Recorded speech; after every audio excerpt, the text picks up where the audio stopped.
Voltando aqui, e certa mulher, versículo 25, que havia 12 anos tinha um fluxo de sangue e que havia padecido muito com muitos médicos e despendido tudo quanto tinha, nada lhe aproveitando isso, antes indo a pior. E ouvindo falar de Jesus, veio por detrás entre a multidão e tocou na sua vestimenta, porque dizia: se tão somente tocar nas suas vestes, sararei. E logo lhe secou a fonte do seu sangue e sentiu no seu corpo já estar curada daquele mal. E logo Jesus, conhecendo que a virtude de si mesmo saíra, voltou-se para a multidão e disse: quem tocou nas minhas vestes? E disseram-lhe os seus discípulos: vês que a multidão te aperta e dizes: quem te tocou? E ele olhava em redor para ver a que isso fizera. Então a mulher, que sabia o que lhe tinha acontecido, temendo e tremendo, aproximou-se e prostrou-se diante dele e disse-lhe toda a verdade. E ele lhe disse: filha, a tua fé te salvou. Vai em paz e ser curada deste teu mal. Bom, gente, olha que coisa interessante, né? A gente está lendo aqui a história de uma mulher que sofria de um incômodo muito grande. Deixa eu ver se entrou aqui mais alguém. Oi, Fernanda, Joana, entrou. Então, estamos aqui só mulheres. E todos nós sabemos o que é o desconforto de uma menstruação. Olá! Todas nós sabemos o que é o desconforto de uma menstruação, né, gente? Fala sério, é triste, é um períodozinho do mês de perrengue que toda mulher tem, a gente sabe bem o que é isso. E aqui, a história aqui está relatando de uma mulher que estava com uma menstruação constante durante 12 anos. Vamos tentar imaginar o que é isso? Um fluxo de sangue durante 12 anos.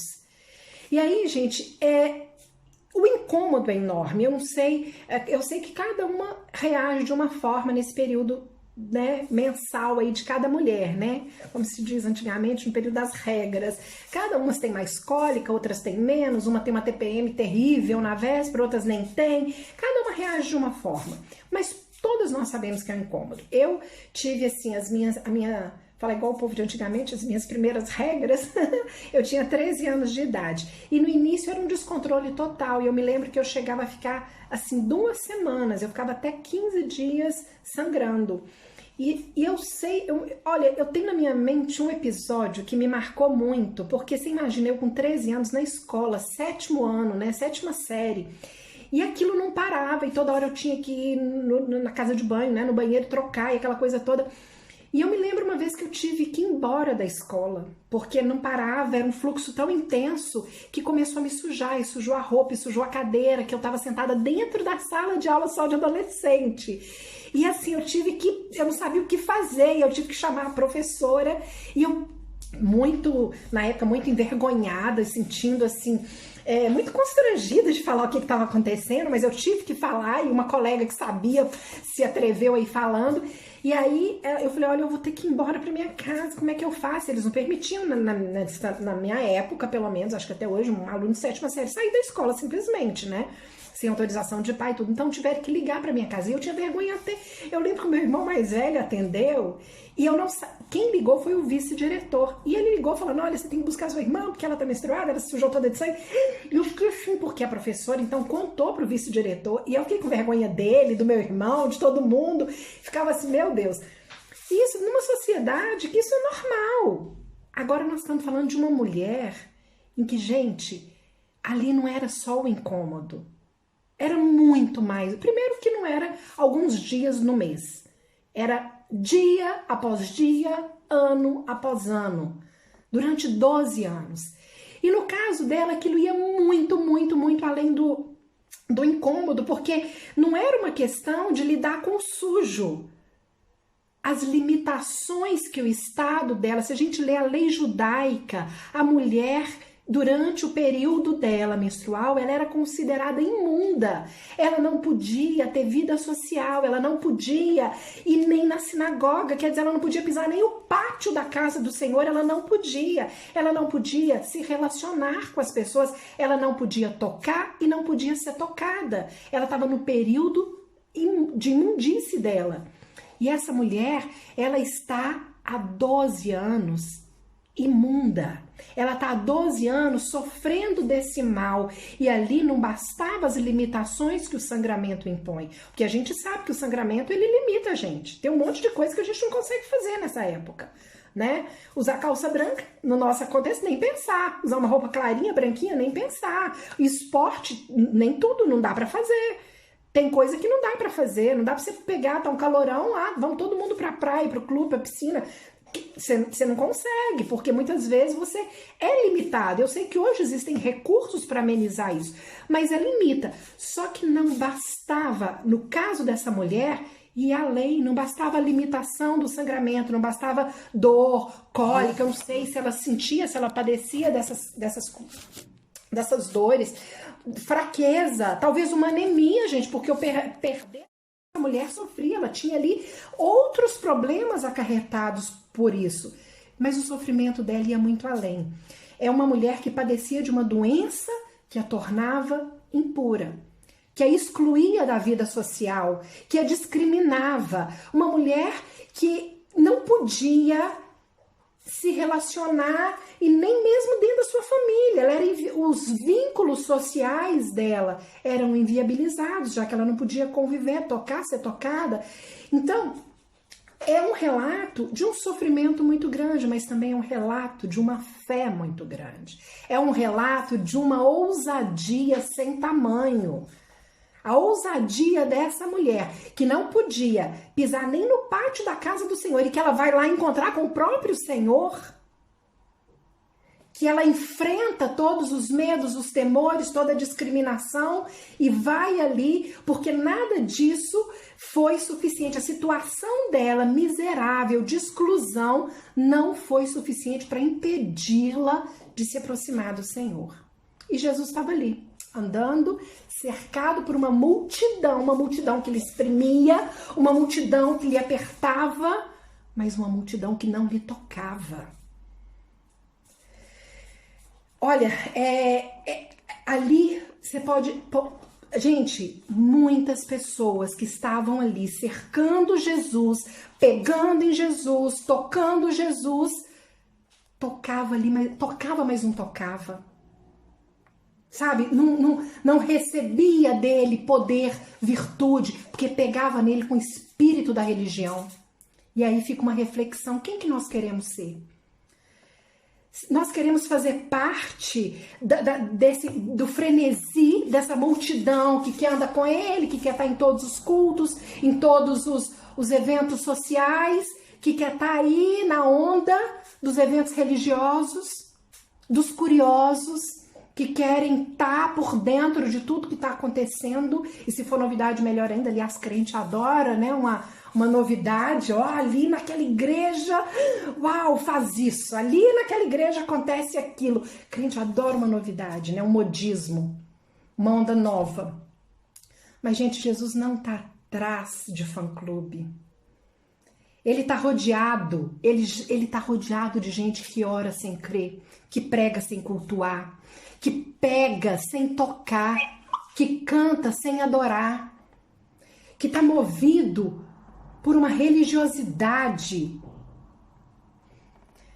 como se bastasse estar no meio, né? Como se estar perto já fosse o suficiente para dele receber virtude, sabe? Que aproxima de Jesus e tá ali como se por uma superstição, como se recebesse dele por osmose e não por adoração, e não por fé.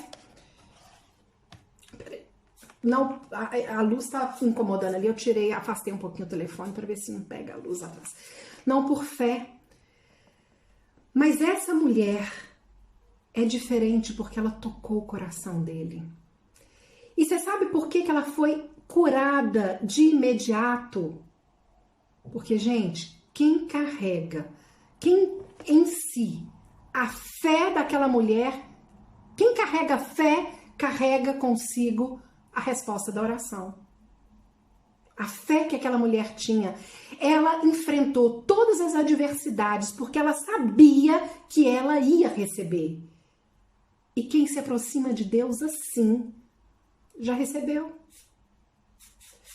Ela desejava muito essa cura, só que ela não queria se expor. Ela queria uma cura meio secreta, até pela situação dela. Ela queria uma cura confidencial, né? Ela não queria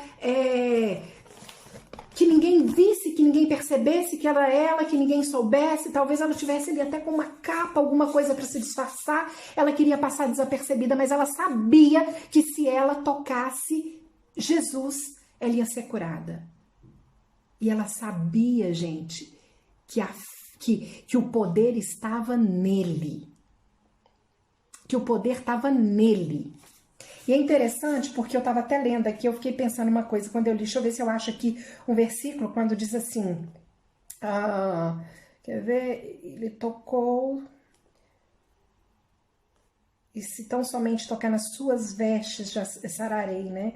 Ele tocou, Jesus, conhecendo que a virtude de si mesmo saíra, voltou para a multidão. Quem tocou nas minhas vestes, né? É interessante porque Jesus pergunta quem tocou, reconhecendo, e o texto deixa claro que a virtude saíra de si, porque a virtude não estava na veste, a virtude estava nele, ela sabia disso. A fé dela era que se ela tocasse até na veste, a virtude ia sair dele, a virtude estava nele.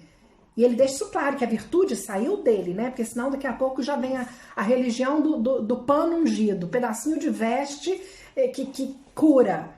Mas a virtude saiu dele. E ela queria ali uma fé confidencial para não se expor por causa de toda a vergonha, de todo o peso, de tudo que ela já tinha vivido todos aqueles anos. Mas tem hora que não dá. Tem hora, gente, que tem que se expor. Porque muitas vezes se expor faz parte da obra ser completa. Eu me lembro, já vou eu contar mais um caso aqui, né, pessoal, só para ilustrar. Eu cresci num lar evangélico. Então, eu sei que a Bíblia fala ali em Provérbios, né, fala assim, ensina a criança o caminho que deve andar, para que quando ser velho, né, não se desvie dele. Isso é um princípio, né? Mas eu sei de pessoas que ensinaram e os filhos se desviaram. Gente, a gente tem que aprender a separar na Bíblia o que é princípio e o que é promessa. Isso é um princípio. Muito provavelmente, se você ensina o seu filho, ele não vai se desviar dele. Mas existem aí outros fatores. A nossa parte é ensinar a criança o caminho que ela deve andar. Para que a gente possa colher esse fruto nos nossos filhos. E eu fui criada na igreja e eu cresci ouvindo isso e eu me entendi com filha de Deus desde sempre, desde pequenininha. Para mim não existia outro caminho. Eu sempre soube que ele era o caminho, a verdade, a vida e que ninguém chegava ao Pai se não fosse por ele. Só que acontece que mesmo assim chega uma hora que a gente tem que publicar aquilo, publicar a fé. Mas sendo filha de pastor, aconteceu o seguinte, sabe aquela coisa assim, eu fico vendo ali os filhos da Patrícia, né? O Thiago pequenininho lá, e vai na bateria, e vai no som, e aquela coisa toda, a gente... Filho de pastor que você começa a trabalhar desde cedo na igreja, e tá aqui, tá ali, um dia tá fazendo uma coisa, tá fazendo outra, e aquilo ali, desde sempre, as pessoas te veem como uma pessoa convertida e pronto. Só que isso é a minha experiência, não tô dizendo que de todo mundo é assim, eu estava com 16 anos, eu me batizei aos 11. Eu tinha certeza que era aquele caminho, já queria batizar e aquela coisa toda, mas sempre o fato de eu nunca ter confessado publicamente, me exposto e confessado a minha fé e passado por essa coisa da conversão pública, não que tenha que ser assim com todo mundo, tá? Era uma coisa que me incomodava e o diabo aproveitava disso. E toda vez que tinha aqueles apelos, eu ficava assim de conversão, eu ficava, será que é pra mim? Será que eu sou? Será que eu não sou? Não, mas eu sou, porque eu creio, eu sempre criei, eu já batizei, mas eu sempre era atormentada pelo diabo. Tá vendo? Você não tem coragem, né? Mas eu não tinha coragem. Como que eu ia me expor naquela época eu já era líder, tinha sido líder desde criança, que a gente chamava juniores, eu de grupo, e cantava lá na igreja, e eu era ali líder dos adolescentes com 16 anos, e como que eu vou falar assim, gente, eu vou converter agora? Não, Senhor, aí eu pensava, não, vai ser lá no cantinho do meu quarto, e já que eu tô com essa dúvida, eu vou orar e pronto. Mas eu continuava sendo atormentada. Quando foi um dia num culto, igreja lotada, pregador de fora, uma campanha evangelística, daquelas que a igreja tá assim, todo mundo, eu lá toda arrumada já, naquela época, desde nova, já usando salto e maquiagem, e o pastor começou a pregar e ele começou a falar de uma pessoa que estava ali, e fez apenas trocentas pessoas foram à frente, porque em culto evangelístico a gente convidava muita gente que não era crente, né? E aí, graças a Deus, vinha aquela muita conversão e tudo, mas ele falava, não, tem uma pessoa que tá aqui, e eu lá sofrendo no banco, porque toda a pena eu sofria. Tem uma pessoa que tá aqui, que tem dúvida, que não entregou a sua vida e e tá resistindo. E eu falava, nossa, sabe aquela coisa que parece que você tá com uma corrente, com uma bola, um peso no pé, que você fala, eu que não saio daqui, eu não consigo nem me mexer, né? O braço parece que pesa 1000 quilos, que você não vai conseguir levantar pra se expor. E eu me sentindo assim. E eu, não, Senhor, eu creio no Senhor, eu sou tua já, eu sou salva, eu sou convertida. E o pastor continuava, você padece, você quantas vezes no interior do seu quarto, e você continua. Aí mais um monte de gente à frente falava, tá vendo, Suzana? Não era você. Olha lá, ó. E ele continuava no apelo. E aí, quanto mais ele falava, eu vou dar mais uma chance que essa pessoa rompa com a vergonha, que ela rompa pra vir aqui. Aí alguns outros se levantavam e falavam, ai, graças a Deus, não sou eu. Mas eu sabia que eu precisava tomar essa decisão, que era pra mim. E ele continuava. Gente, ele só faltou falar, ela tem 16 anos, ela tá de vermelho, e eu me lembro. Ela tá de vermelho, tem 16 anos, é filha do pastor e tá sentada ali. Só faltou falar isso. E eu resistindo, porque eu pensava... E pior, que foi ficando pior, porque quanto mais ele insistia que a pessoa tava resistente, todo mundo, os curiosos, mas todo mundo, quem que é essa, né? A procurar, quem que não tem coragem de se expor? E aí houve um momento que eu levantei, pela fé eu rompi. Eu falava, Senhor, sou eu que preciso publicar, eu que preciso declarar publicamente. Eu precisava declarar, gente, não era pra mim, não era pra igreja, eu precisava declarar pro diabo, pra ele parar de me atormentar, que eu era salvo em Cristo, sim. E aí eu rompi, eu levantei, e da hora que eu levantei, parecia que eu tava flutuando. Parecia que eu falei que tinha um peso no meu pé. Na hora que eu tive coragem, que eu levantei a mão, e todo mundo assim, né, os liderados com o olho desse tamanho. A Suzana, que não é crente, é ela que estava existindo. Não, eu sou crente sim. Mas eu precisava daquela confissão pública, sabe? Para fechar um cerco mesmo ao meu redor. Pro diabo saber que ele não me toca, que ele não me atormenta mais. E naquele dia eu fui flutuando. Acabou toda vergonha. Tudo que eu pensava, vão pensar, vão fazer e acontecer. A gente não teve nada disso. Eu fui lá, o mais engraçado é que uma irmãzinha assim, a mais simplesinha, nova convertida, sabe? Que eu já orei com ela várias vezes. Ela que foi lá me abraçar e orar por mim, sabe? E acabou. E a partir daquele dia, nunca mais. Eu estou com 47 anos, isso foi há 31 anos, né? Deixa eu ver se eu tô boa em matemática. 31, 21, sei lá. 31 anos. Gente, nunca mais o diabo me atormentou com a dúvida da minha salvação. Eu esfreguei na cara dele que eu sou salva, que eu sou lavada pelo sangue de Cristo, que eu sou remida e que eu não tenho vergonha da minha fé. E acabou. Então, tem hora que tem que se expor para ver cura completa. Aquela mulher, ela achava que ela só precisava da cura física. E no momento que ela tocou na orla da veste de Jesus, o sangramento estancou. Ui, que maravilha, que alívio! 12 anos de sofrimento. Jesus precisava ter exposto aquela mulher daquela forma. Então a gente fala, gente, mas coitada, né? Ela não queria ser descoberta. E Jesus fala, opa, quem me tocou? Porque de mim saiu poder, de mim saiu virtude. E ela tá lá escondidinha. E a Bíblia fala que tremendo, temendo é temor. E tremendo passa pelo medo, pela insegurança, pela vergonha. Porque aquela mulher foi rejeitada uma vida inteira. E agora? Como que ele vai me tratar? Sabe, sabendo que eu, a impura, a imunda, aquela que não pode se misturar com a multidão, me enfiei aqui nesse meio todo. E o medo. E também e as pessoas. Mas Jesus sabia que a obra precisava ser completa. Que se aquela mulher voltasse para casa ali, ela não ia ter o sangramento, mas todos os outros problemas iam continuar. Sabe por quê? Porque aquela mulher, ela era rejeitada socialmente. Porque aquela mulher tinha um problema público, todo mundo sabia, ela não podia estar no meio das pessoas há 12 anos. Vamos imaginar as emoções dela. Aquela mulher precisava de cura emocional. De todos os traumas, de toda a rejeição, de todo o sofrimento, de toda a solidão, de toda a discriminação, de uma vida inteira. Ela precisava de cura emocional, ela precisava de cura espiritual, ela precisava de cura financeira, porque a Bíblia fala que ela gastou tudo que ela tinha atrás de cura com todos os médicos e que ela já não tinha mais dinheiro e não deu resultado, não resultou, não veio a cura, não foi suficiente.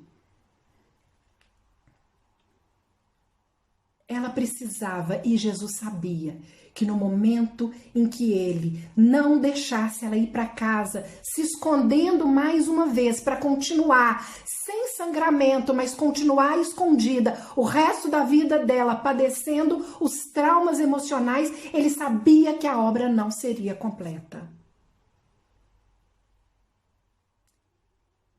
E ele sabia o tamanho da fé daquela mulher que ousou se aproximar dele.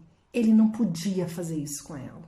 Ele não podia deixar ela ir embora para casa sem confrontá-la. No momento em que ele disse para ela quem, e ela falou, fui eu, ele olhou para ela publicamente e falou assim, a tua fé te salvou.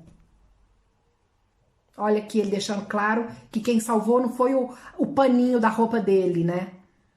Não foi o paninho que era a salvação, a cura, não estava no paninho, na beiradinha, na orla da roupa dele. Ele falou para ela, a tua fé te salvou. A tua fé.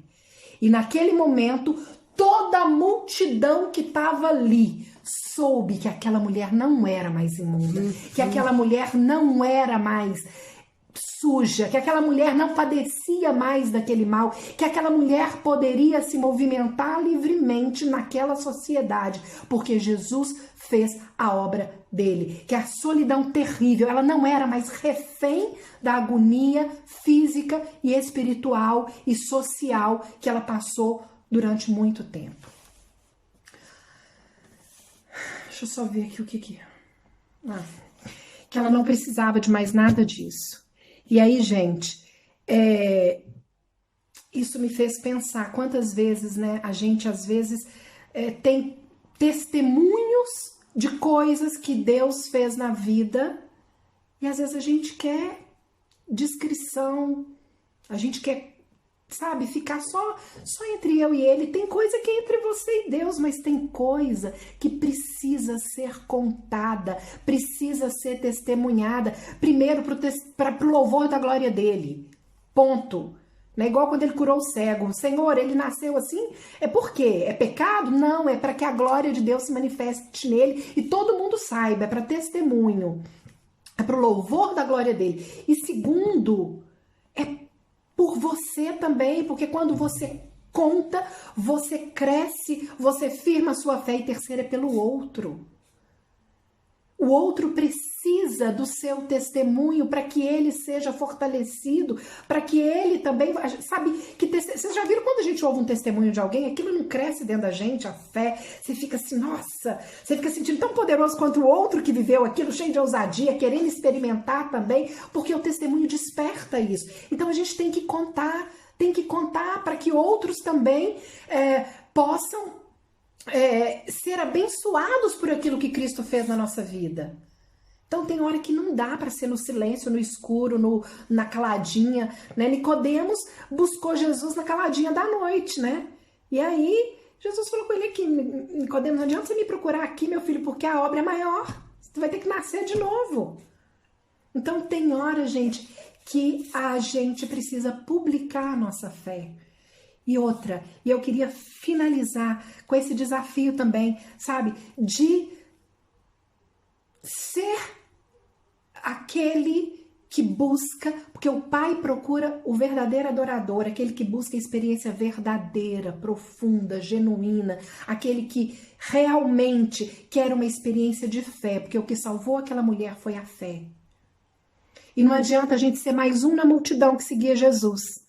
Quantas pessoas que estavam ali, quantas almas andavam naquela multidão e ouviam Jesus e voltavam para casa aprisionadas? Porque não tiveram fé, coragem, ousadia, porque não se renderam a ele, porque não tocaram o coração dele, para que dele saísse virtude, saísse poder, saísse salvação, saísse mudança, saísse transformação. Nós não podemos ouvir e voltar para casa iguais. Nós não podemos ir num culto e voltar para casa iguais. Nós não podemos ouvir a palavra de Deus e continuar iguais. Nós não podemos ler a Bíblia e aquilo não fazer diferença, não dar fruto. Nós não podemos orar e falar amém, parecendo que a gente fechou os olhos para quê? Para dar uma cochilada, uma meditada. Na oração não é meditação, não. A gente fala, é bom, né? Um relaxamento, eu vou fechar os olhos, vou orar, meditar. Não, é mais, é relacionamento, é conversa e tem resposta. Aquela mulher procurou Jesus porque ela tinha certeza que ela voltaria diferente. E quando alguém procura Jesus com a certeza de que vai voltar diferente, não volta igual. Não volta igual. Então, essa é a mensagem que eu queria trazer pra gente nessa noite, é o que eu queria compartilhar. Eu queria que vocês também falassem alguma coisa, se quiser complementar o texto, a experiência daquela mulher, uma experiência pessoal, mas eu queria realmente que o Espírito de Deus, sabe, eu quero que o Espírito de Deus, eu creio que o Espírito de Deus tocou, sabe, que abriu os nossos ouvidos, os meus também. Agora eu vou parafrasear a Patrícia e o pastor Cleiton, né? Antes de falar com vocês, ele tem que falar comigo, porque senão imagina, né? Aí eu tô sendo aqui tô passando alguma coisa que eu não recebi dele, não vivi, não experimentei, eu sou um robô e isso não produz vida. Então, eu quero realmente, sabe, e o desejo é esse, que cada pessoa que ouviu possa realmente refletir, possa saber que a obra que ele tem pra gente, ela é completa. Enquanto nem a gente sabe de tudo que a gente precisa. A gente não sabe de tudo. Ele sabe. Ele nos conhece, ele nos fez, ele nos formou. A gente acha que se conhece. Mas quantas vezes a gente já se pegou dizendo assim, nossa, nem eu imaginava que eu seria capaz de fazer isso. Nem eu imaginava que eu poderia passar por isso, nem eu. Nossa, gente, até eu me surpreendi comigo mesmo. Deixa eu te dizer uma coisa, Jesus nunca vai se surpreender com você, porque ele te conhece de cabo a rabo, de frente, do avesso, de todo jeito. Ele te fez, ele te formou, os teus dias foram escritos e determinados quando nenhum deles havia, tá no Salmo 139, ele te sonda, ele te conhece, de trás para frente, deitado, acordado, dormindo, andando, de todo jeito. Então ele sabe do que você precisa. Quando você tiver dúvida de uma decisão, busca a direção dele. Sabe por quê? Porque até o que você acha que é bom, que é certo, ele sabe. Ele sabe. Ele sabe o que é melhor. Ele conhece. Aquela mulher não sabia que ela precisava. Ela achava que todos os males dela eram o sangramento. Ela precisava que a cura, ela pensava que a cura que ela precisava era física. E acabou que ela ia sair dali e a vida dela ia ser outra. Não ia. Não ia, mas Jesus sabia disso, porque ele sabe. Ele sabe. Ele sabe tudo, ele nos conhece por inteiro. E ele sabia que ela precisava de mais. Ele sabia que era muito além daquilo e a medida dele é sempre mais, a medida dele é sempre maior. A matemática de Jesus é espetacular, porque em Efésios fala que ele, sabe, ele opera infinitamente mais do que tudo que pedimos ou pensamos. Às vezes você nem pediu, você só pensou. Mas ele opera infinitamente mais, segundo o seu poder quem nós opera. Né? Ora, aquele que é poderoso para fazer infinitamente mais do que tudo que pedimos ou pensamos, segundo o seu poder que nós opera, ele sabe. Ele sabe de cada situação que você está passando.